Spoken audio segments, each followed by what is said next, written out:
Bonsoir, comme vous le savez, je suis Javier Gómez Tejeda.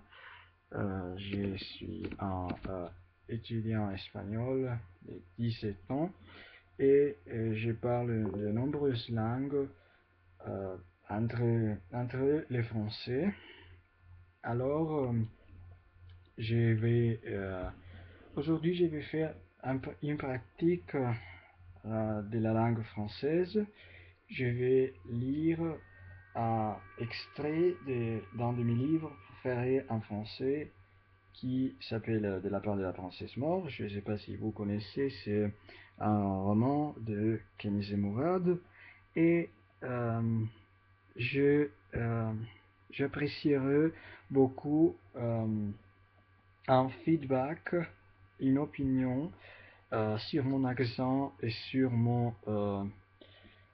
euh, sur ma prononciation pour savoir s'il faut l'améliorer en quelque raison ou en quelque manière.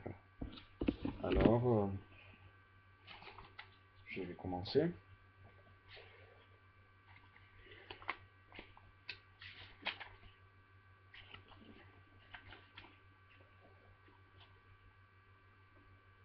Dans les grandes mangales d'argent, depuis longtemps les cendres se sont étreintes. Les esclaves ne les rallumeront que ce soir, au moment d'aller se coucher, car en ce mois de janvier 1923, en premier de l'indépendance, le charbon est rare. Dans les massures comme dans les palais, tout à Istanbul grelotte.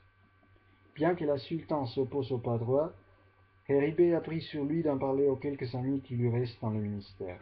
Enfin, si autrefois on s'honorait de pouvoir rendre service à la famille impériale, aujourd'hui plus personne ne se risquerait à lui faire la moindre faveur. Amitouflée dans son caftan doublé de sibylline, Selma est assise, amovible.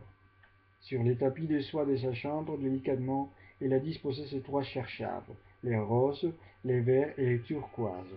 Rêveuse, elle s'attarde à les contempler. Elle ne leur en veut même plus. Maintenant qu'elle a décidé de les sacrifier, elle les trouverait presque jolies dans leur genre. Un pas léger, une mince filette blonde est entrée et s'est glissée auprès de Selma. C'est ce qu'Hergulé, sa meilleure amie depuis que Gulnare, la fantasque tartare, a quitté les palais d'Ortakoui pour les palais impériaux de Lydis. C'était il y a plusieurs mois, mais chaque fois que Selma y repense, elle en frémit de rage. Et par les Gulnare s'était décidé en quelques heures, et elle ne l'avait appris que le lendemain. Les deux amis n'avaient même pas pu se dire au revoir. Aux questions indignées de l'adolescente, la sultane et les calfas avaient opposé la même réponse.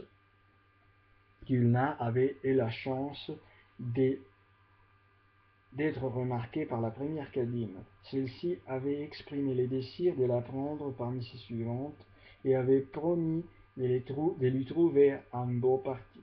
Après tout, Gulnare avait presque 14 ans. Elle était femme.